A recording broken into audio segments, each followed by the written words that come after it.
संभाजीनगर. म्हणजे कोणाचं आव्हान काय होतं ते समोर तुमच्या सिद्ध झालेलं आहे. मिलिंद वैद्य यांनी जो काही विजय इथं मिळवलेला आहे, विशेष म्हणजे ते 6व्यांदा विजयी झालेले आहेत आणि मताधिक्याने विजयी झालेले आहेत.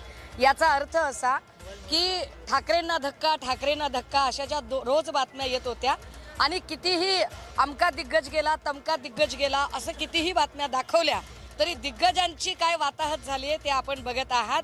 वायकरांची मुलगी असेल, राहुल शेवाळेंची भाऊजाई असेल, सरवणकरांचा मुलगा असेल किंवा स्वतः यामिनी जाधव असेल, यांची जी दानादान उडाली यातनं एक स्पष्ट होतंय की खूप भले भले दिग्गज जरी कुठे कुठे गेले असले तरी ज्या सामान्य शिवसैनिकांच्या जीवावर ही शिवसेना उभी आहे तो सामान्य शिवसैनिक, तो मुंबईकर याने असामान्य काम करत इथल्या सगळ्या दिग्गजांना धूळ चारलेली आहे.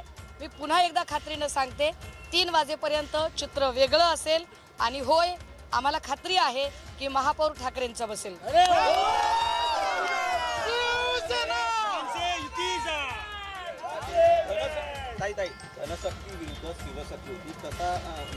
अर्थात ही धनशक्ती विरुद्ध जनशक्ती तर होती, पण ही निष्ठावंतांची लढाई होती.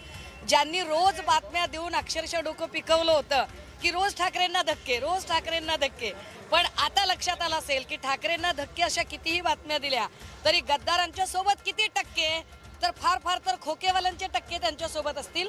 पण सामान्य शिवसैनिक ज्या पद्धतीने इथे महेश सावंतांनी एक लढत दिलेली आहे, मिलिंदजी निवडून आलेले आहेत, आमच्या लोना रावतजी निवडून आलेले आहेत, आमच्या सकीना शेख निवडून आलेले आहेत, निशिकांत शिंदेची लढत ही फार महत्त्वाची लढत होती, ते निवडून आलेले आहेत.